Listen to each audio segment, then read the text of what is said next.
We're here. We're here. On a hump day. Good morning. Good morning. Happy Wednesday, everybody. Come on in. Don't be shy. Say hello in the chat. Welcome back to Game On. This is the Sports Morning Espresso Shot. I'm your host, Will. I'm here to bring you the latest and greatest going on in the sports world. This is the most professional, on-time, non-clickbait sports show on the internet. Here's what's on the menu today. We got some MLB plays. Crazy stuff going on in MLB. Bryce Harper with a crazy home steal. We got the Royals throwing out a 45-year-old pitcher. Probably guess how that went. We got something that the Commanders can do. We got some NFL talk the Commanders can do that nobody else has done before. Well, no, sorry. 8 other quarterbacks have done before in NFL history. And we got some updates on who's showing up to camp and who's not, right? Who's not. All teams reported yesterday, so which holdouts are there in the NFL? We got a Ben Askren update. Good news on that side there. And just some other fun sports news and whatnot. We'll cover what happened in baseball. Preview the daily lines today, like always. And then we're going to get into the Washington Commanders preview. We're going to take a look at their upcoming season, go through Warren Sharp stuff. Should have done it yesterday, but we're doing it today because that's how we do things here. Doesn't make sense always. Doesn't make sense, but it does if you really think about it. If you know, you know. Let's check out and see who's here, though. Grass Guy's in the house. What up, buddy? Mott, how we doing? Yeah, on time, Grass Guy. Always on time. It was down to the second. I clicked it right on time. Always professional. On time. Non-clickbait. Most pro, baby. Most pro. Boku's here. What up, buddy? How we doing on a hump day? I'm feeling good, man. I'm feeling good. I hope you guys are doing good too. Patriots in the house. What up, buddy? Remy, how you doing? Ooh, out in Rhode Island. All right. Is that where Air is? Is Air John Pizza Artist out there? I think he is. Anyways, good morning. How y'all doing? Trying to get some of this coffee down. It's a little hot right now, but I hope you guys got your coffee with you too. Drinking that right now. I'm drinking some Ranger Up coffee. Shout out to Ranger Up Coffee. Veteran owned. Every bag you buy helps a veteran. How about that? Oh, and of course, as always, there's Miss Leslie retweeting, liking, and reposting the stream. Need you guys to help me out. Need you guys to help me out with that. We are on a roll right now, right? We gained over almost like 100 followers yesterday. It's very good. We're at, last I looked, it was 9,554. We're almost at 10,000. Good morning, Miss Leslie. Almost to 10,000. How about that? That's going to be crazy. It's going to be crazy if we get there. It's all thanks to you guys.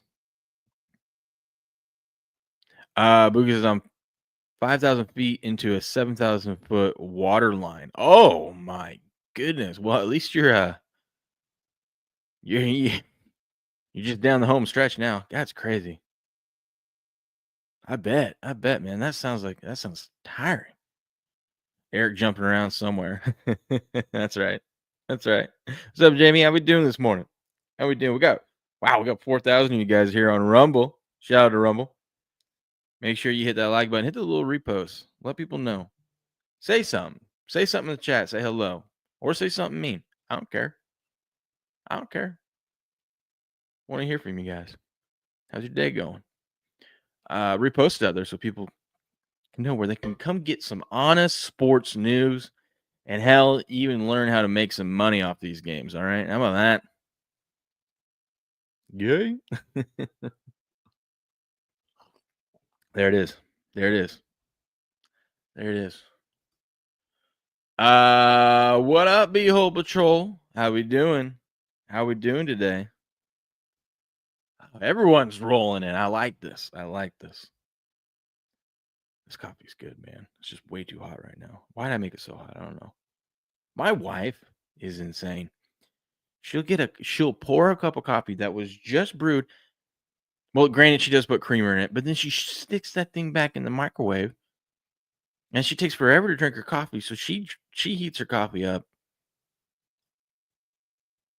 I don't know how many times a morning. Five different times. And I'm like, you probably drink that faster if it wasn't boiling hot. But women, still can't figure them out. I still can't figure them out. Okay. Where do you guys want to start? Where do we want to start? Let's start with well, we can get into we got some people over on the click side or on the kick side. What up, Bleed Potter? What up, Bleed? Let's go with that. Coffee is nasty. Oh, buddy, you gotta try some coffee. It'll clean you out real good. And you know what I'm talking about, all right? What up, Patriot? Hit the like and follow. It's all you need for your coffee. None of that creamer and sugar. I know. Me, I just drink it straight. I love it. What up, No Skin? God, everyone's here today. We must be getting close to football season. We must be getting close. Oh, I am so excited for football season. I am so excited. I know you guys are too. Let's talk about where do we want to start? Let's start with the headline. What can Jayden Daniels do that only 8 other NFL QBs have done before in their career? Obvious nasty, ban him. Oh, we would never ban BO Patrol. Never. The way you have the site where it has sharp action, big money, etc. on games for the day. Can you explain how that works and how it applies to betting strategy? Let's just go right there right now. So now you got to remember, this is a good starting point, but I wouldn't take it like it's the Holy Grail or something. You know what I mean? It's not. I like to go back and look and see, and we could do that today. I'll show you today. We'll see. Hey, how many of the sharp action stuff was right? But this is just one site, and you can actually go see where they pulled their bets from and whatnot, and how many total bets are in this. So it's like usually most of these bets are 10,000 to 15,000 bets, which is a good amount of bets that have been placed. But I mean, you got to go look. I mean, there's you got to go see if you can find data on it from all the big sites in Vegas and whatnot. Another place I like to look at is pregame.com. Let's pull them up. So if you go to pregame.com, by the way, it's free to join the site and you get a free $25. I like the guys here. I listen to their podcasts and stuff like that. But you can go to the game center here, and these guys pull all the lines from they pull all the lines from the major books in Vegas. I think Action pulls theirs from a lot of online books. This is Vegas books. It's not as easy to read compared to the Action Network. That's another reason why I like the Action Network. But like Cincinnati and Washington today, right? It'll show you the opening line. So it opens Cincinnati minus 140. Total of over under at 9 at minus 120. And then the current line is Cincinnati minus 135. So that means the odds have shifted ever so slightly against Cincinnati, meaning that you would expect either a lot of money came in on or not a lot of money, but enough to move the line, came on the Nationals, or some respected bettors came in on the Nationals. But and the total dropped from 9 to 8.5, minus 110. If you don't see something to next to it, that just means it's minus 110. This was under 9, minus 120, 8.5, minus 110. But same thing here. You can see the cash and then the tickets, right? So 83% of the tickets, or 80% of the tickets, 83% of the cash, which is kind of interesting because the line opened minus 140 and now it's minus 135, but 83% of the cash is on that side. So normally when 83% of the cash is on that side, you would see the books be like, okay, we're a little lopsided here. We want to get more action on the Nationals. So let's move it from Cincinnati from minus 140 to minus 145. It went the other way, which tells you the books are comfortable being lopsided on this one, which tells you the books like the Nationals here. And they're okay. Doesn't mean they're going to be right, but they're okay having exposure. And they think the Nationals can actually get it done. 98% of the money is on the over so far. So you can this one shows you what Vegas is thinking. Now, over here on the Action Network, they have a line at minus 140. All right. They said theirs opened minus 138 and their current price is minus 140. We saw in Vegas it's minus 135, a little bit of difference. Sharp action comes in when they have their verified bettors, their trusted bettors, whether it's content creators, whether it's people they respect. When they're on a side, that thing will light up. Or if it's lopsided, they might have the app shows it better than this, but they might have, for example, 5 of their respected bettors on the Marlins and 3 of them on the Padres, but 5 is bigger than 3. And so they would tell you that more of their sharp bettors, doesn't mean none of their sharp bettors is up here, just means more of their sharp bettors are on the Marlins. Big money signal tells you, hey, 71% of now these don't always line up, but big money just means that there is a lot of big money bets, meaning people are coming in and putting some serious coin on it. Whereas sometimes you'll just have a bunch of people like in here, there's no like big money favoring one side or the other. You just got your regular bets there, people betting $20, $30, whatever, no big bet. And one way you can tell the big money is 71% of the tickets, but 83% of the money is on the Padres against the Marlins today. So you can look at the differential here, and that's a 12% differential, meaning there's just slightly a little bit more big money bets in the overall pool of money. So you don't always just want to look at how many tickets, right? How many tickets are on it? Because if you did, you go down to the Braves, 80% of the tickets are on the Braves. That's all the bets in general. Doesn't matter how much money you put on it. How many people are picking the Braves over the Giants today? 80%, 80-20 split. But of the people that are on the 20%, 39% of the money is on the Giants. That's telling you that the few people here that are on the Giants are placing bigger money bets, which means typically that they're a little bit more confident. Those are usually the sharper bettors.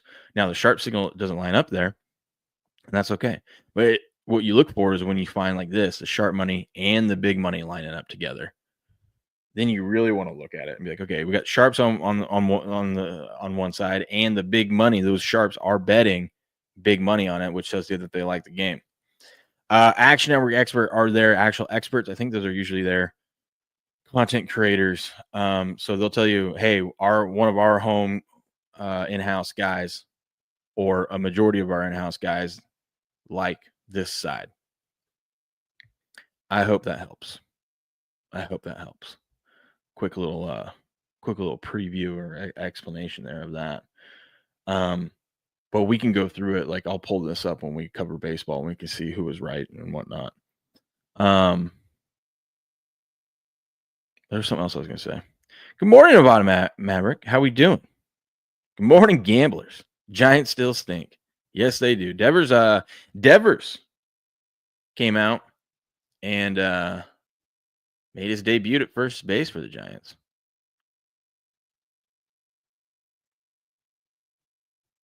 You know what I mean? Something he wouldn't do for the Red Sox. Let me catch up on the chat. What are you guys saying here? Would be a nice little preview for the season ahead. Yes.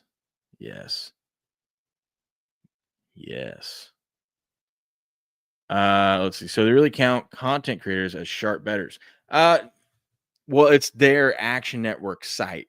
They're guys that they hired and actually pay. So I say content creator, but they create not like someone like me that comes up here and creates content. They create content for the Action Network site, and they're usually hired and an employee. What up, Vin Dizzle? First time on the stream. What up, bro? Well, good morning to you. Welcome in. How you doing? How you doing? So when he says, "Are Week 1 NFL lines moving yet?" I grabbed a couple I thought were off. I haven't looked at it yet. I actually was making a point this week that we're going to cover some of those Week 1 lines because I'm starting to dive into each game and snagging what I think is a good bet. The more and more I go through Warren Sharp's book, the more and more we cover it.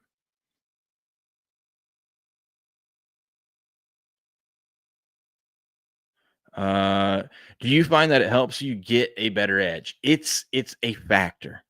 It's a factor. I don't put solely everything in on this, right? I don't say, "Oh, well, these 2 signals line up. I'm gonna bet it." No. I like to use it as a reference because I'll have my own opinions and then I'll go see what the market's doing. So I'll come here and see what this data says. And I mean, there's times I disagree with it too. You know what I mean? There's times I disagree with it. And then I'll come here and I'll compare it to what's going on in Vegas. And then I'll make my way through some of my other resources I use. And that's how I end up making my bets. Uh, Remember, I still have a problem with Clark. Arizona line moved to 6? Really? Interesting. Wonder if that has to do with what's going on. I mean, these lines should start moving. One, we're getting closer. We're getting closer. And then two, teams are reporting camp. So unfortunately, we're going to have injuries happen this next month. That's just part of football and training camp. That will affect the line. Obviously, if something happens to a quarterback, that's really going to affect the line. And then also just like people get hyped up or, you know, they see clips of certain players in practice and think, oh gosh, yes, this team is going to be great. So we'll see. But usually the lines don't move too much off of that news because those are just your public bettors that get hyped up about that. You really want to see where the sharp and the pro money is going.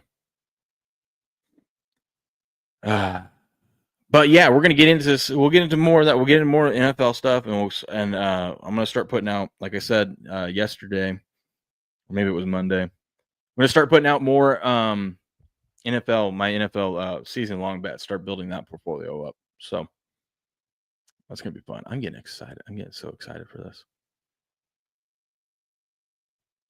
It went from -4.5 to -6. Yeah, that is a big move. That is a big move. I know a lot of people who, especially if you're a casual bettor, that doesn't seem like a big move. That is a pretty big deal. There's so many sports bettors out there, professional sports bettor, that if they had -4 and it moved to 6, this is usually if we're in the season. Probably wouldn't make this bet so far out. But like if they had the look ahead line and they snagged the -4.5 and it moved to -6, a lot of professional bettors would take the +6 on the other side. And they're usually profitable doing that. They're begging you to take the Cowboys with that line. So you can bet for the whole season record? Yeah, you can bet you can bet everything, man. The season market, I have 2 portfolios. My normal one, my normal betting portfolio, and then I have a season long where I bet them now. And then when we get closer to the end of the season, I'll take a look and see if I need a hedge or anything like that. But yeah, you can bet season win totals. You can bet the exact number of wins the team is going to get. You can bet whether they're going to make or miss the playoffs. Obviously player props. You can bet how many yards someone's going to get or not get, interceptions thrown, sacks, all that kind of stuff.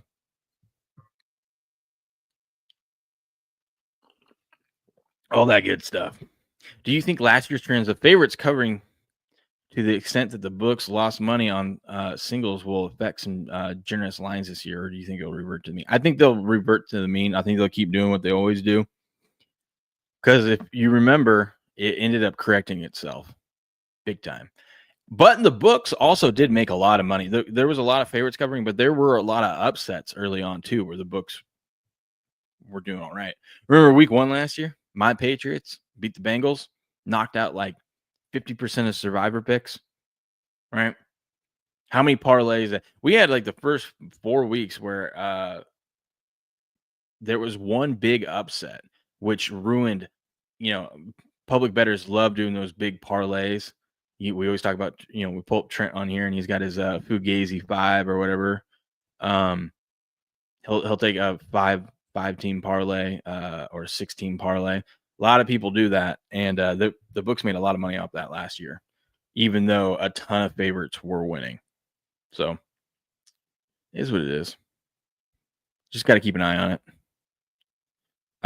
Did you enter the Circuit Millions when you were in Vegas? No, I was thinking about it. I really wanted to, but I didn't know about the whole proxy thing.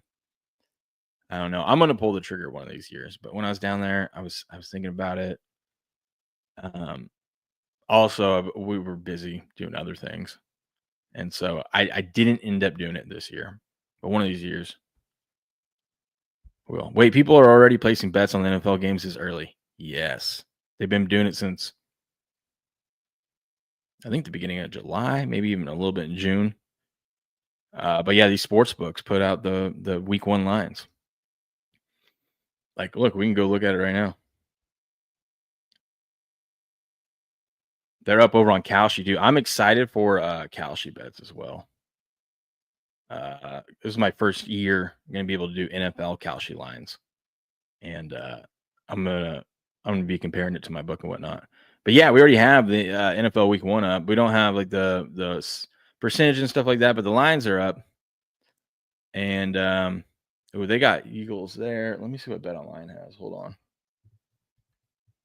No, they have lines not even for just week 1 up. They call them the game of the years. Some books like DraftKings and FanDuel will put up every game. Every NFL game is up for the next season that you can go bet. That's why we talked about betting in week 9, taking the Niners minus 3.5 against the Giants. Because I think that line's going to move. I don't have access to DraftKings, so I didn't bet it, but I would bet it if I had access to it.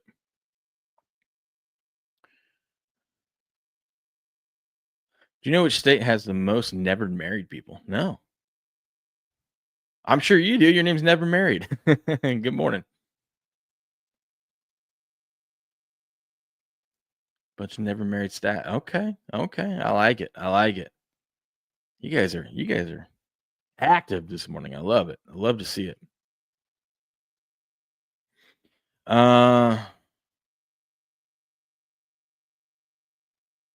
Yeah, I think we're gonna have a lot of betting opportunities. I wish I was in one of those states where I could take advantage of all these books.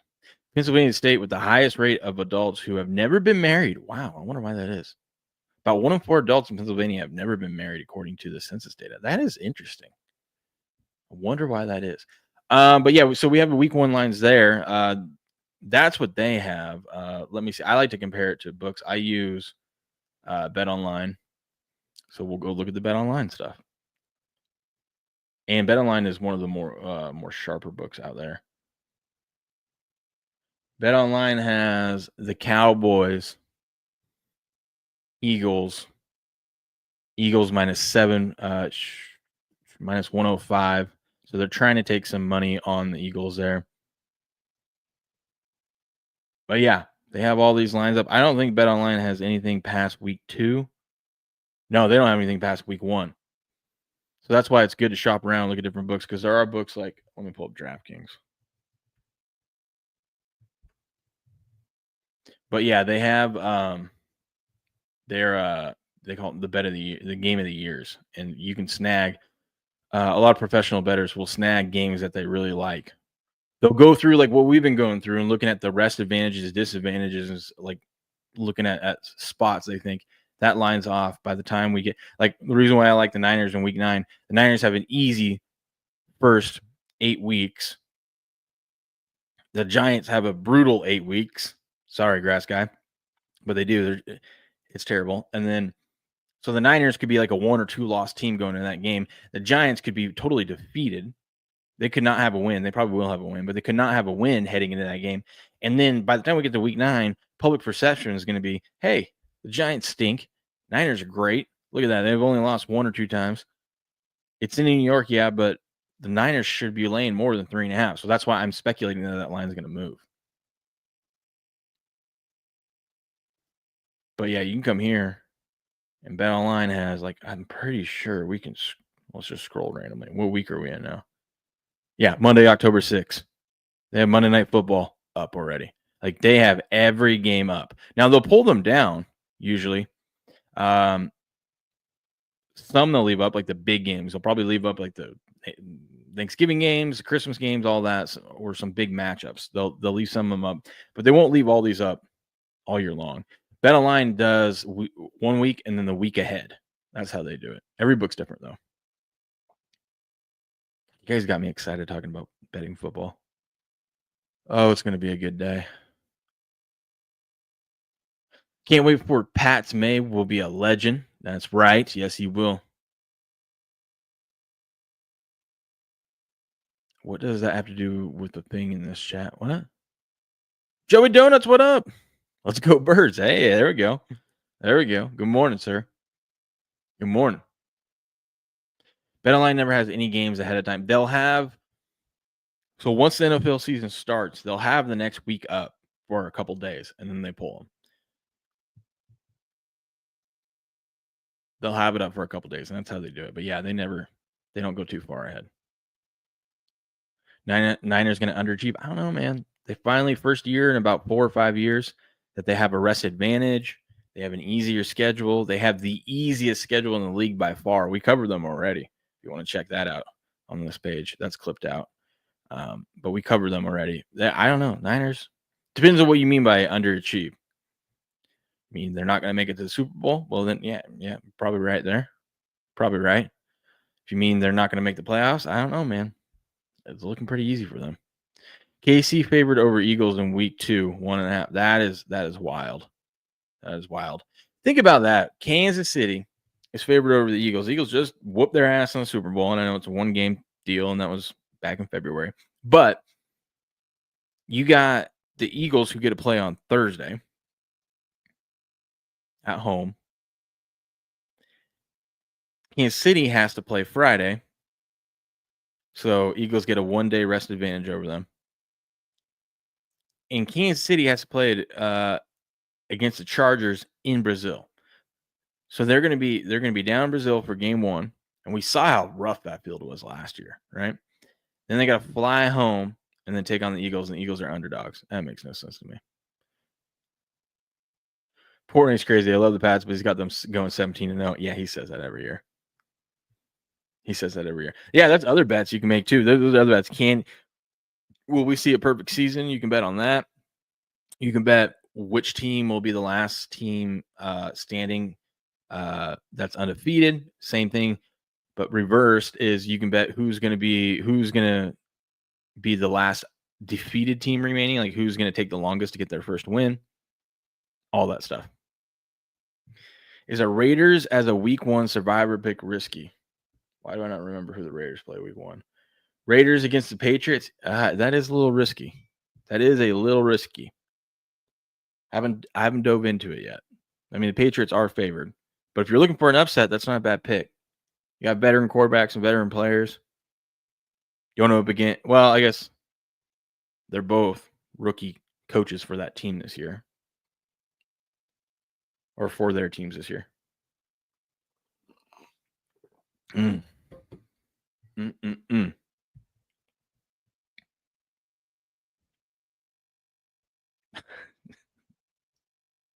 Be able to Where's Joey Donut sits down to pee?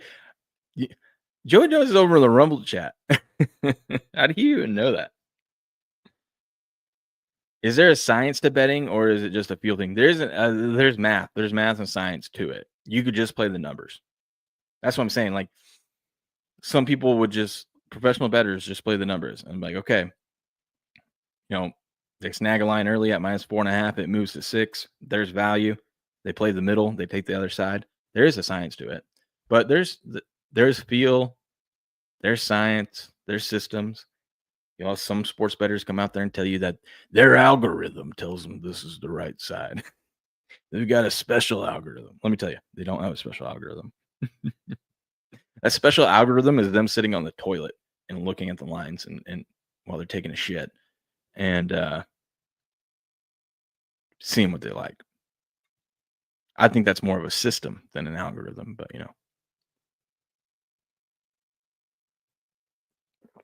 odds on Jerry Jones fucking off. 0. Jerry Jones is gonna be Jerry Jones. Jerry Jones is gonna be Jerry Jones. Man, you guys got me excited talking about football here. Let's go through some news though, huh? Let's go through some. Oh man, click the wrong button. What the heck? What? You guys ever do that? About to go click on the tab you want to pull up, and then you actually hit the closeout part of it. I do that all the time. Probably because I have too many tabs up. Let's start with the shit system. That's right. Is Arizona going to repeat the pattern, start season strong and fall off halfway through? It looks like it. I mean, their second half is a lot tougher than their first half. Like after their bye, I believe from yesterday, we said they had a week 11 bye. It looks like it, and that's seems to be Kyler Murray's thing. But let's talk about those Commanders real quick. Jayden Daniels can do what only 8 other NFL quarterbacks have done before, and what is that? Since 2000. This is the list of QBs to lead their team to back-to-back 9+ wins season to start their career. And you might think that there would be quite a few of those quarterbacks, but no. Big Ben did it. Matt Ryan, Joe Flacco, Andy Dalton, Andrew Luck, Russell Wilson, Dak Prescott, hey, Patriot, and CJ Stroud. Only 8 QBs. Jayden Daniels has a chance to join this list if he can get the Commanders to 9 wins.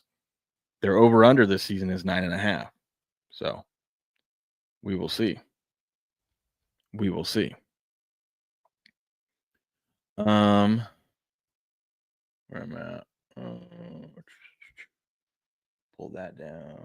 Pull that down. Pull that down. We got an update from Ben Askren. He's headed home. He's headed home. That's good news. Man got a double lung transplant, and he's finally getting to go home. You were going to say back-to-back playoff bursts? Yeah. That usually correlates with the 9 wins, although you can get 9 wins and not make the playoffs. What's up, guys? Day 59. I'm out. With my beautiful wife, supportive. Man, that was a long journey, and it's not over because I still can't really walk. He is looking so much better from when he first put his he had his first video out, right? Could barely talk. He says here he can barely walk. That's to be expected, but he sounds better. Doesn't sound like he's struggling to breathe. Good stuff here. Reteach myself to do that, among many other things. Okay. I guess I can make light of it because it was me, and I don't really remember it. But Amy, how close was I to die? Too close a few times. Oh man, I remember. I don't remember 35 days of this journey. That's crazy. Doesn't remember 35 days of it. But yes, good news there for Ben. He's on his road to recovery, and we wish him the best. Let's run through some other news. Speaking of those Commanders, Terry McLaurin did not present for conditioning test. He's holding out. He did not show up to mandatory camp. Man wants to get paid. We're going to see how long this holds out. Now, if this holds out for anything longer than a couple weeks, we've got to look at Terry McLaurin under his props whenever they post those, if they haven't already. Time and time again, we see players, and we never root for players to get injured, but how many times do we see players hold out on a contract, miss most of camp, then in August finally get their camp, or just decide, finally get their contract, or they decide to come back and play the season because they want to get paid, and they struggle. I mean, look, we had Brandon Ayuk last year hold out. He finally got his contract. Blew out his ACL week 7. CeeDee Lamb held out. And he, when he came back, they were talking about it this year. He was, who was it? Micah Parsons was talking about this year that why even though he wants a new contract, why he's showing up to camp. 1, he wants to be a leader for his team. And 2, he's honoring his contract that he signed, which was pretty cool to see.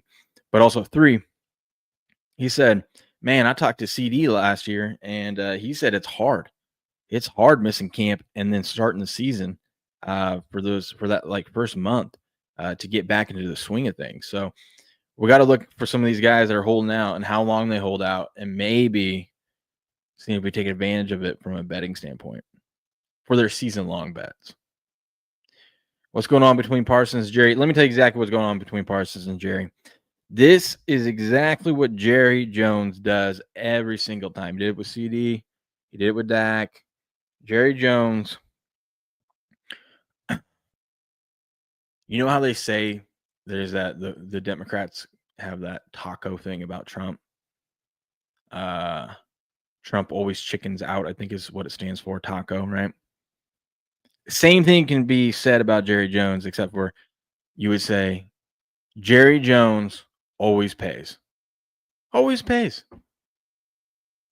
For some odd reason, this man doesn't care about the money. He likes the spotlight on him. He likes the attention. But at the end of the day, he will pay. He's fine overpaying because he knows it's good for business. And Jerry cares about the business more than he cares about winning. And a lot of people think that's crazy, but Jerry Jones cares about the business more than the winning's nice, but he likes people talking about the Cowboys, right? It's good for business. But at the end of the day, he will ultimately pay, and he'll overpay it, and that's fine. That's fine. Not great if you're in a salary cap league like in the NFL, but that's fine. Because if he would have just paid Dak sooner, and if he would have just paid Micah sooner, got these extensions done, even last year, right? Got CD done a little bit early, could have saved a few million per year off those contracts, which adds up when you're going to pay 3 guys all this money. If you could have saved $3 million per year on each of those, that's $9 million you have extra in your salary cap space every year. And then we know those contracts keep going up and up, or that salary cap goes up every year. But Jerry likes to wait till the last minute. I bet you Micah gets paid after the preseason's done. Before the season starts, after the preseason is done, and before the season starts, Micah's going to get a new contract. Yeah, Jerry wants the headlines. That's Jerry Jones. That's how he runs things. The Raiders are signing veteran safety Jamal Adams, reuniting with Pete Carroll. I love the headline said, oh, he played 2 seasons with Carroll in Seattle. I wouldn't say he played. He was there. He was on the team. Playing, that's been a hard thing for Jamal Adams in his career. So I saw some Raiders fans not super excited about this. I think it's all right move. Why not? The dude's super talented. Maybe this is the year he stays healthy, right? You get him cheap. If he doesn't stay healthy, no big deal because you got him cheap. And it's not like the Raiders are expected to be Super Bowl bound this year either. So we'll see. Tyrann Mathieu has retired. Man, I love watching this guy at LSU back in the day, and then watch him throughout his career. I saw someone post their favorite Tyrann Mathieu moment was when he got in Brady's face and was talking trash, and then in the Super Bowl, He got in Brady's face and was doing like this or whatever, and got in his face. And then when they met back up and played the Chiefs again in the Super Bowl, who was it? I don't think it was Godwin. Might have been Godwin. It was one of the receivers after they scored a touchdown on Tyrann Mathieu in the Super Bowl. They did the same thing back at him, which was great. The Bills, this is how you know it's July. All right, this is how you know it's July. Because we have announcements about uniforms. And everyone, I don't know why it's such a big deal, but they get a lot of clicks and views. Not for me, though, of course. Other people. But the Bills have announced they're going to bring back the red helmets this season. I didn't even know that they didn't wear them last season, but apparently they didn't. Red helmets are back, though. Pretty cool looking helmet. What up, B-Mac? That's like saying, what? Jerry wants to wait till the last minute and pay more. Yep, that's like saying Gardner Minshew will pay. Hey, shout out to Gardner Minshew. He Coug. Go Cougs. We love Gardner Minshew. Dan Campbell in his dip teeth says he's got Jerry's number again this year. We'll see. We'll see. This was pretty cool. Giant star pass rusher Kayvon Thibodeau has been practicing wrestling moves nonstop this offseason to help him tackle, chase down quarterbacks. That is smart. I'm surprised more of them don't do that. One, you get in great shape going to wrestling practice, right? Get in great shape. Look at that. Getting flexible. But that's smart to help practice your takedowns. It's just a double leg takedown. But I thought that was pretty cool. Max Crosby got Dana White a gift for his birthday coming up. This is sweet. Have any of you guys seen Mobland? If you haven't watched Mobland yet, it's some of the best TV we've seen in years. Tom Hardy's a stud. Pierce Brosnan, right? It was a good show. My favorite show of the year so far. Oh, play, I meant. Okay, that's what I thought. I thought you might have meant play, but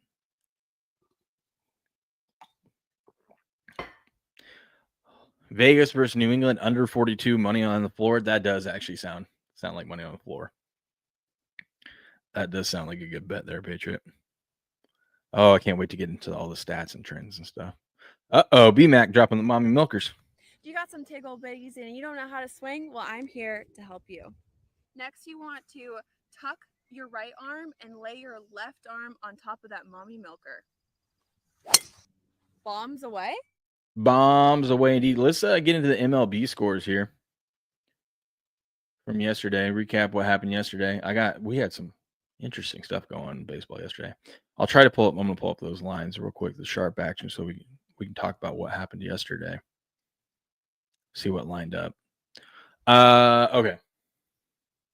So the Guardians defeat the Orioles 6-3, getting a win there. And look, yesterday there was sharp action, big money, 81% of the bets, 93% of the money was on the Guardians. So that one actually panned out. Pirates defeat the Tigers 8-5. Holy cow, the Pirates. They put up 8 runs. Pinch me. I must be dreaming. They put up 8 runs. The Tigers, a little bit of a slump. They used to have the MLB's best record. No more. Them and the Dodgers. We'll get to the Dodgers. Dodgers lost 11 of their last 14 games. What's up, Jock Mo? How we doing? Good morning. That is crazy, though, the Pirates and the Tigers. There was big money on the Tigers yesterday. You could have got the Pirates at plus money. 93% of the money was on the Tigers. So there was some big money bets on the Tigers. Sharps got burnt there. The Marlins defeat the Padres 4-3. That one looks like there was sharp action.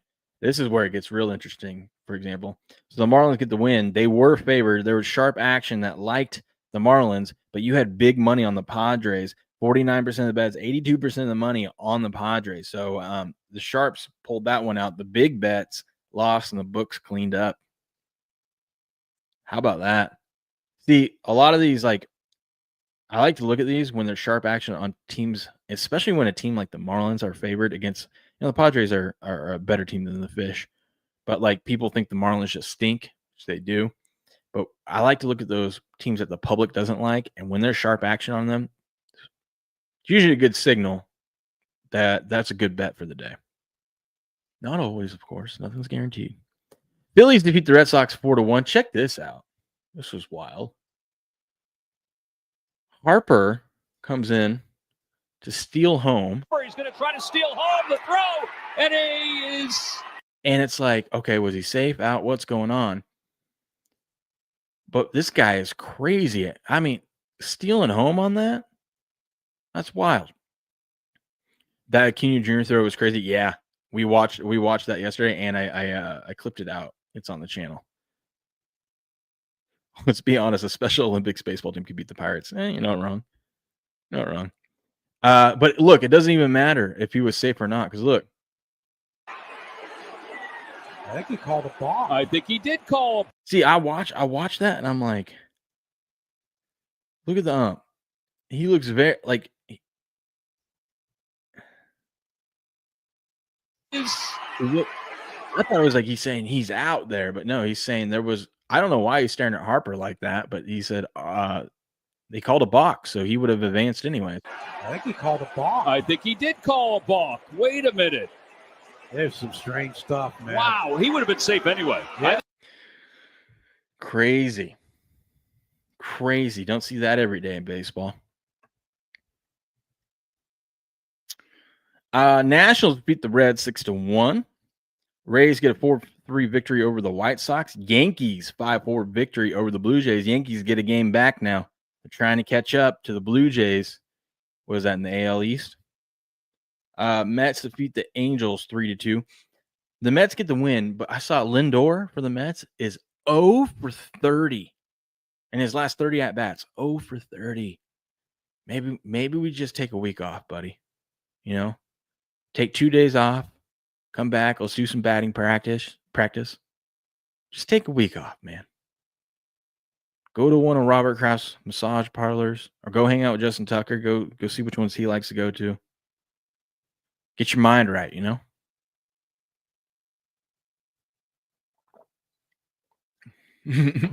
Good point, P. McCormick. Good point. Giants 9-0 victory over the Braves. Whew. Cubbies get a 6-0 victory over the Royals. My dude here, Rich Hill, 45 years old. The Royals put out a 45-year-old pitcher. When I heard that yesterday, I was thinking about betting the Cubs. But then I'm like, this is going to be one of those weird times where the 45-year-old dude comes out and ends up, he's still got one game left in him. You know what I mean? He actually did good, though. I mean, he pitched 5 full innings, allowed 6 hits, and only 1 earned run. So that's not bad. You'll take that. Not enough to get it done, though. How about the catcher interference walk-off the other night in 10th inning? Yeah, we covered that yesterday, too. That was wild. Another thing you don't see often in baseball. I mean, the bases were loaded, and there was no outs. They were probably going to get it done, but that's just a crazy way to end the game.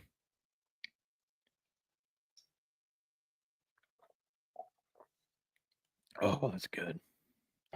That's good. Rangers 6-2 victory over the A's. Patriot, don't look now, but your Rangers 2 games above 500. Don't call it a comeback, baby. I did see, though, they were like, it was like the 4th inning, and the A's were up 1-0 on the Rangers. I'm like, it's Jacob deGrom Day, and the A's have a lead? What are we doing? They get it done, though. The Rockies with a rare win, 8-4 victory over the Cardinals. I bet you. Let's take a look at that. I bet you. Oh, I bet you the books cleaned up on that one. 89% of the money was on the Cardinals. Look at this. Another example. You're still out there watching, Jamie. Another example of a team that is bad, that the public would never want to bet on. You're getting them at plus 140, and they're sharp action, and you got 89% of the money against them, and they're home. That's a good sign there. Now, I'm not saying like I didn't bet any baseball yesterday, but those are kind of little things that I look at that I would consider betting, especially you get plus 140 on it. It's just hard to trust the Rock. But yeah, look at books cleaned up once again there. Astros defeat the Diamondbacks 3-1. Mariners 1-0 victory over the Brewers. This game was interesting. There was only 6 hits in this game. The Brewers' little young stud rookie pitcher, was it Morkowski or whatever his name is? How do you say his name? Mizorowski. There we go. Mizorowski. He pitched. They pulled him after 3.2 innings. He only gave up 3 hits, no earned runs, 7 strikeouts.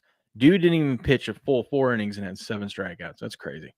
Great pitching in this game. Gilbert had 10 strikeouts, but he went 6.1 innings, 6 1/3, as they say. But yeah, they're people are like, pitch this dude longer. No, he's a rookie. Ease him in. If you can get 3 to 4 shutout innings from your starting pitcher, take it. But Mariners ended up pulling that one out. And then the Twins, 10-7 victory over the Dodgers. Dodgers, once again, are having – they need to get their guys back. I mean, I really don't care. But the Dodgers, if you're a Dodgers fan, you need your you need your bullpen to get healthy. Bullpen exploded again. I believe – which innings was it? Yeah. The 6th and 7th inning, they gave up 6 runs. Back-to-back 3-run innings. Can't do that. Who would have thought all the money the Dodgers spent on their bullpen, on their team, and yet they still can't get a win. They've lost 11 of their last 14. Crazy. Let's take a look at today's action, though. Oh, that's the wrong one. Oh, by the way, over here on the action report, too, we could also change it to totals. So you can see, it's annoying to flip back and forth. I only pull up the totals if there's a total I'm looking at. But you can see the same thing for the totals and for the spread. I don't really use the spread much in baseball in here. I usually look at just the money line, and if I like the money line, I think the spread's worth a sprinkle, I'll do it. But let's go to today's games. Early baseball, 9 a.m. baseball here on the Pacific time zone. Love it. We start things off with the Reds and the Nationals. Reds minus 140 road favorites. Nationals plus 118 home dogs. There's sharp money and an Action Network expert on the Nationals. Remember, we were looking over in the Vegas books. This line opened up minus 140, and now it's down to minus 135. There is some money coming in on the Nationals, but 67% of the overall money is on the Reds. Padres and the Marlins. Padres minus 145 road favorites. Marlins plus 122. Sharp money on the Fish again. Can the Fish get back-to-back wins? Some big bettors are saying, no, you can't. We're going to make our money back that we lost yesterday. What could go wrong? 71% of the bets, 83% of the money is on San Diego. Sporting says Dodgers season under 104.5 wins, looking like it might come through. Yeah, that's looking pretty good. Giants, Braves minus 175 home favorites. Giants plus 150 on the comeback. Sharp money on the Braves. Big money back in the Giants, though, with 20% of the bets, but 39% of the overall money. Tigers, Pirates. Tigers minus 150. Are the Tigers going to get swept by the Pirates? Holy cow, that would be a shock. Pirates plus 130 home dog. Sharp money on the Tigers. Action Network expert likes the Pirates again today. 72% of the overall money is on Detroit. Angels, Mets minus 178 home favorites. Angels plus 150. You got sharp action and big money on the Angels. 32% of the bets, but 60% of the money is on the Angels today. Maybe they're telling us something. Maybe they're telling us we should bet the Angels. Who's pitching today? Let's take a look at the pitching matchup. We got Burke versus Manea. Interesting. Might have to take a little stab at the Angels today. Patriot likes Texas and the A's under 8.5 today. Okay. Every time I'm gonna let you bet that one, because every time I tell you on that, Patriot, we get like every time we get I tell you on one of those, I swear we get like 6 runs in the first inning. I'm the bad luck. Royals, Cubs minus 150, Royals plus 130 on the comeback. Sharp money on the Royals. Action Network expert likes the Cubbies, though. 83% of the money on Chicago. Cardinals, Rockies, Cardinals minus 190, road favorites. Rockies plus 158, home dogs. There are people betting the Rockies to win 2 games in a row. What are we doing? Sharp money and big money on the Rockies. 24% of the bets, but 38% of the overall money is on Colorado. I don't know if I'm that daring. I don't know. Astros, Diamondbacks minus 115 home favorites. Astros plus 105 on the comeback. Sharp money and big money back in the Astros. 61% of the overall money is on Houston. Brewers, Mariners minus 130 home favorites. Brewers plus 115 on the comeback. Sharp money on the Mariners. 52% of the overall money is on Seattle. Twins and Dodgers minus 235 home favorites. Are they finally going to get a win? Twinkies plus 196 on the comeback. Sharp money on the Dodgers today, and 82% of the money is back in LA. Orioles, Guardians minus 130 home favorites. Orioles plus 110 on the comeback there. 80% of the money is back in the Guardians. Red Sox, Phillies minus 155 home favorites. Red Sox plus 135 on the comeback. Sharp money on the Phillies, and 56% of the overall money is on Philadelphia there. Yankees, Blue Jays. Yankees minus 135 road favorites. Blue Jays plus 115 home dogs. Big money and an Action Network expert likes the Jays tonight with 48% of the bets, 57% of the money so far back in Toronto. White Sox and the Rays. Rays minus 210 favorites. Damn. White Sox plus 175 on the comeback. 87% of the money so far is on Tampa Bay. And then the night game, A's, Rangers. This is what Patriot likes, the under 8.5 in this one. We've got the Rangers minus 140, A's plus 118, sharp money, big money, and an Action Network expert all lined up. We got 3 signals lined up on the A's. Only 2% of the tickets are on the A's, but 17% of the overall money is back in, I guess, Sacramento tonight. Let's take a look at the total on that one. There's sharp action on over 8.5, and 93% of the money is on the over. I think you're right. Patriot. When you see 93% of the money on the over, I think it's a good bet to go under. Doesn't mean it's always going to win, but I'd rather be on the under than the over in that one. Let me get a refill of my coffee.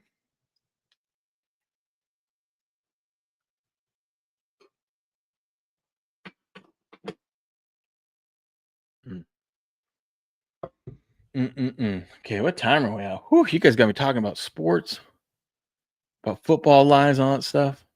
We'll get through as much of this as we can. Probably won't get through the whole thing, but that's fine. That's fine. We can pick it up tomorrow.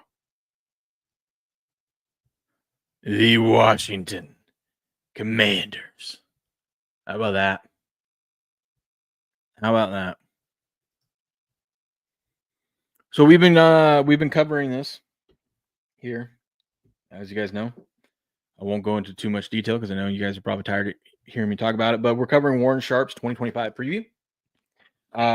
You can get the PDF version on his site. That's Warren Sharp. I think what's his name? Sharp Bets on X. Let's see. Hold on.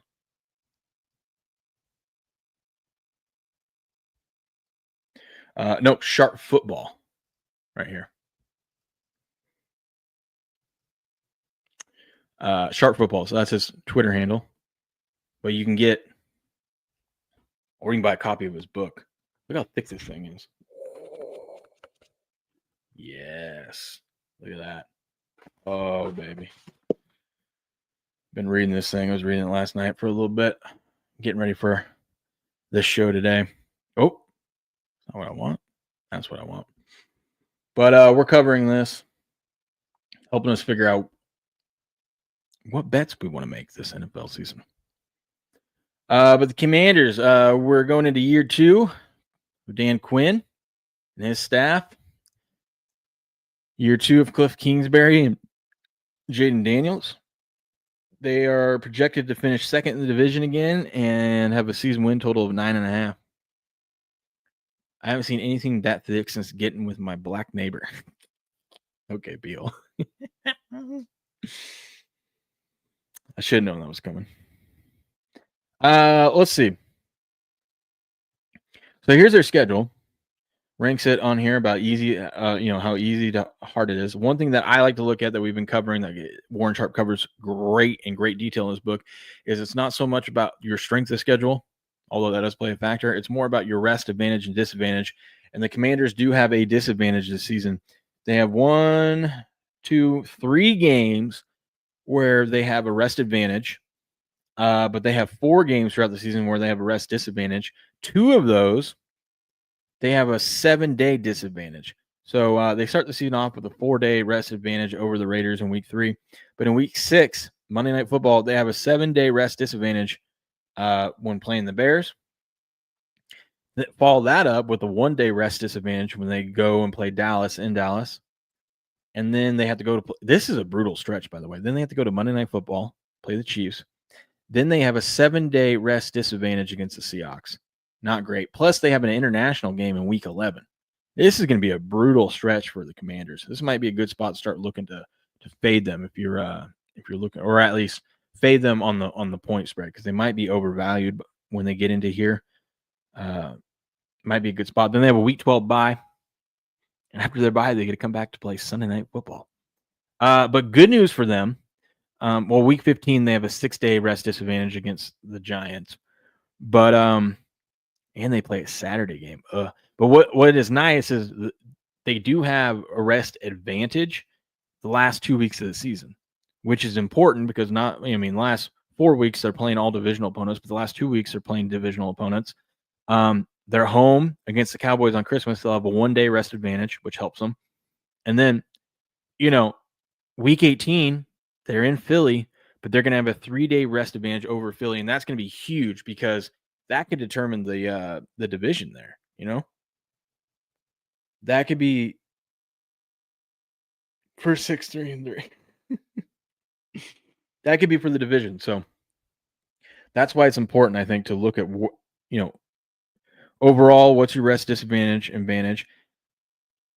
How much of a disadvantage is it? They got 2 weeks where the other team is coming off a bye and has a full extra week to prepare against them.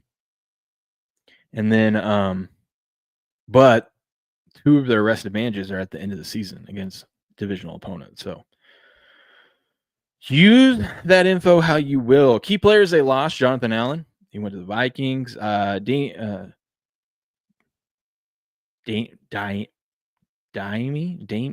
Brown. I think it's Daimi Brown. Why can't I figure out how to say that name? I blame the tooth. I'm going to blame the tooth. He went to the Jags. Jeremy Chin went to the Raiders. Dante Fowler Jr. is a Cowboy. Ooh, stayed in division. Yeah, they lost some key pieces, but free agents that they brought in. One of the biggest free agents that they brought in, and one thing that we might want to look at fading the Commanders early on is when you bring in new offensive linemen and stuff like that. But they brought in they traded for Laramie Tunsil, who is one of the top 5 left tackles in the league. He was on Houston. Now, it's interesting that Houston would want to get rid of him, and the reason why Houston got rid of him was locker room stuff. That Houston has a terrible offensive line. C.J. Stroud was under pressure all last season. The only good thing on that offensive line was Laramie Tunsil. But apparently it was he's not a good locker room guy, and so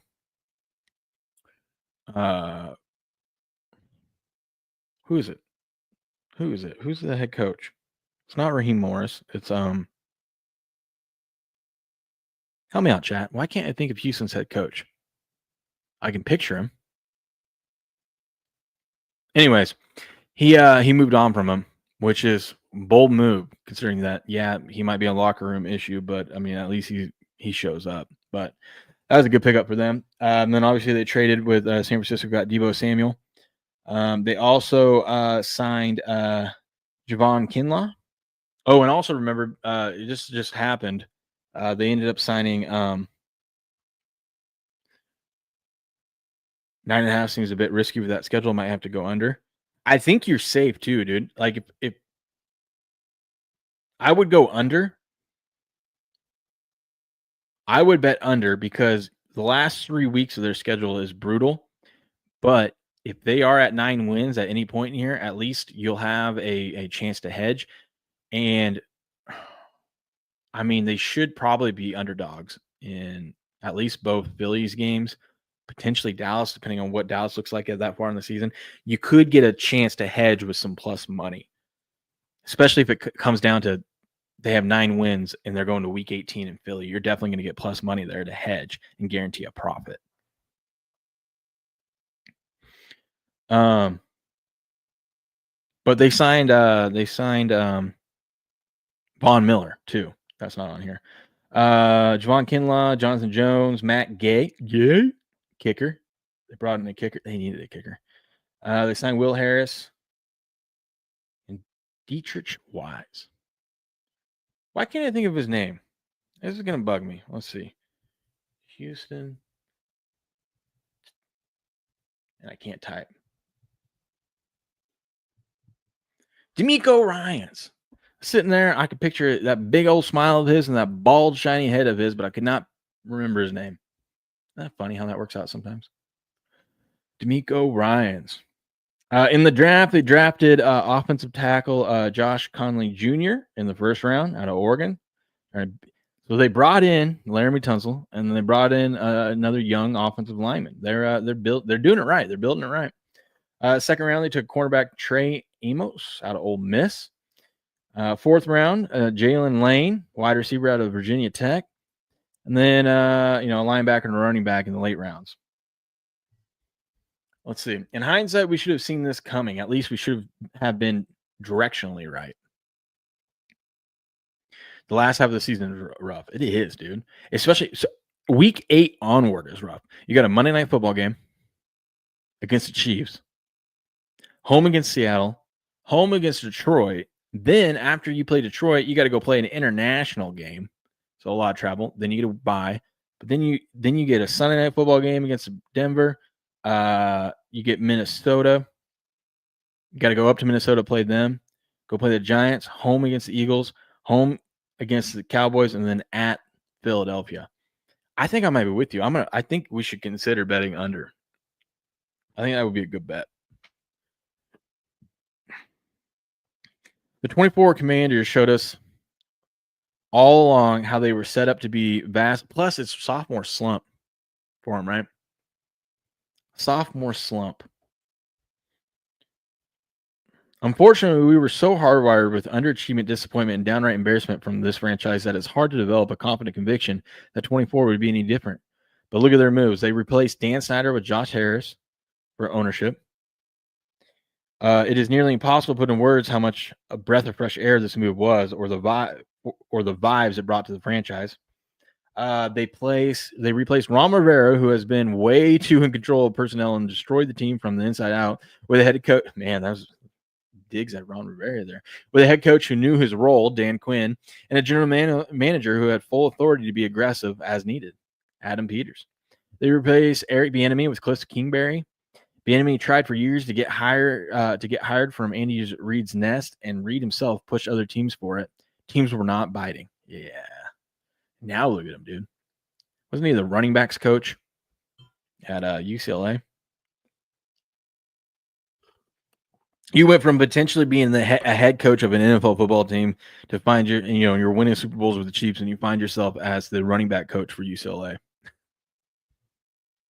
That dude must be the worst interviewer of all time. Of all time.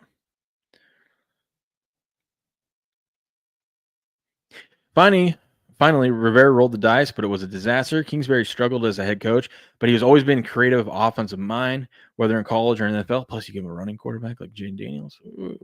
They replaced Sam Howell with Jayden Daniels.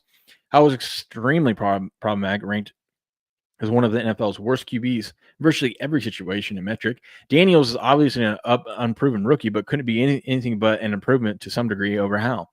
They spent $178 million in free agency to overhaul the roster, the number 5 most of any team. Peters made quick work to destroy the Rivera-built roster as quickly and massively as possible in pursuit of a new team with new coaches, a new quarterback, and a new vision. And if all of that did not indicate much better things ahead last summer, I projected the Commanders would play the NFL's 13th easiest schedule based on the win totals and 8th easiest based on opponent efficiency. And you spend top 5 money in free agency, you play a manageable schedule. Shame on – see, I like this. He calls himself out where he was wrong. He goes, shame on me and most bettors for not running to the window last summer to bet over 6.5 wins as early as and as often as possible.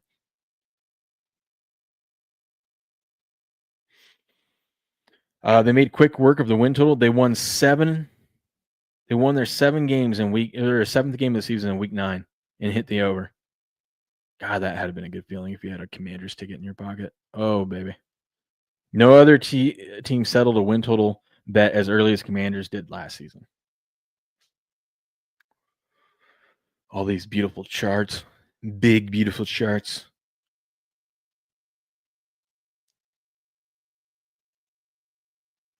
Let's see. They have the number 1 hardest jump in schedule. See, Patriot right here, as you're talking about that schedule look brutal.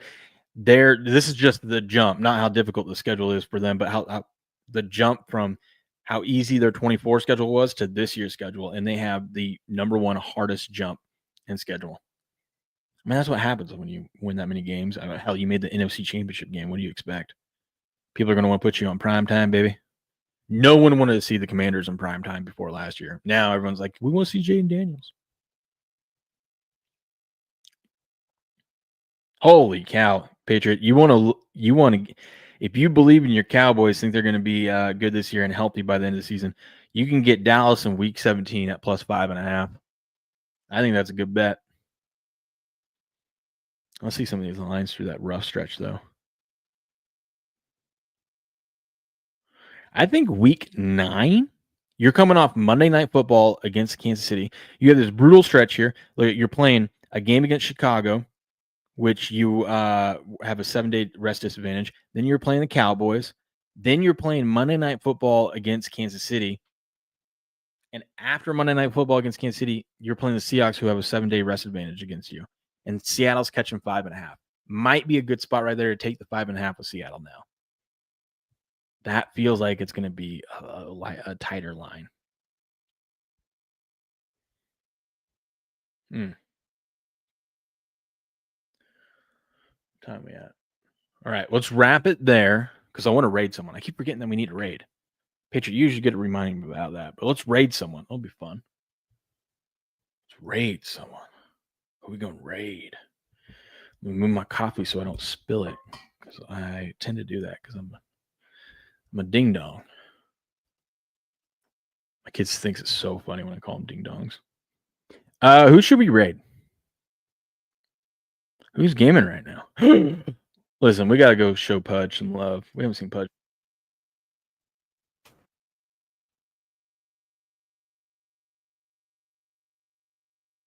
Opportunity, man. Missed opportunity.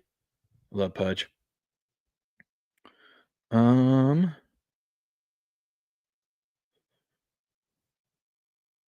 Let's see. He is playing Sea of Thieves, though.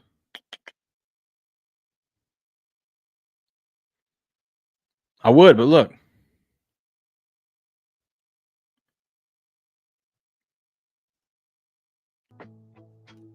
He's on a break. We'll get him next time. Let's go with, I don't know who this is. Let's see what this is. Oh my.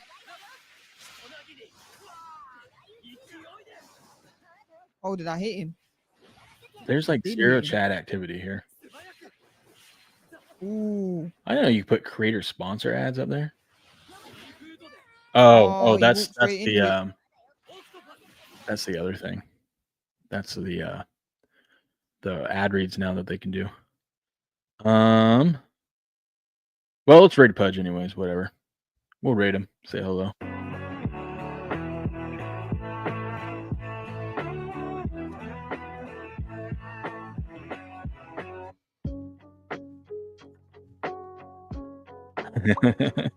It's okay to be biased.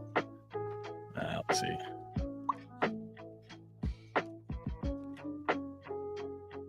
God, I always do this wrong. What is it? It's /raid.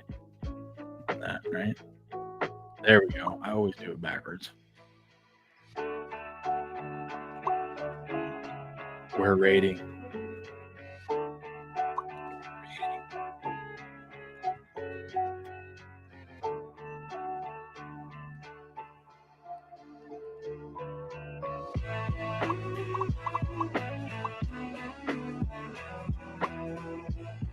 There we go. Here we go. It's probably taking a shit right now. Has no idea what's going on.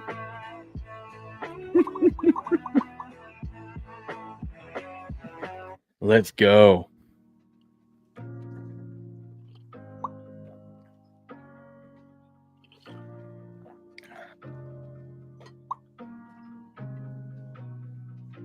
Let's go.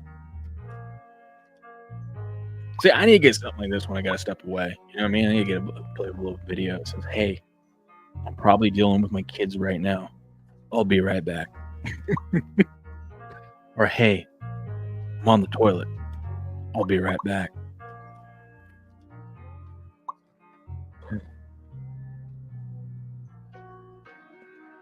I'll have to check back in later to see, because Pudge does the best reactions when people rage. I have not seen anyone do anything. He does it right. Only I do it better than him, of course.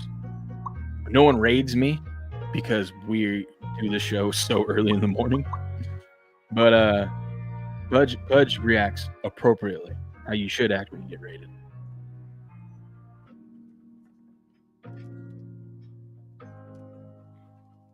Yeah, there we go. There we go. All right. I'm gonna pull that down. All right. We're going to call it there. You guys have a good rest of your day. It's a hump day. Hump day. It feels weird because I had Monday off. But anyways, good show today. I honestly love when we get to talk nerd stuff of like the betting lines and stuff like that. So if you guys want more of that, if you appreciate that, bring your questions. I'll answer it. I love diving into the math and how sports books and sports betting work. I only do it when you guys request because I don't want to bore people with it. But if you guys are interested in that, just bring more questions and we'll cover it. I love that stuff. Like nerd out over it. So anyways, you guys have a good rest of your day. I'll catch you guys tomorrow morning, bright and early, 4:30 a.m. Pacific Standard Time, of course. But until then, good luck, good gambling, and game on.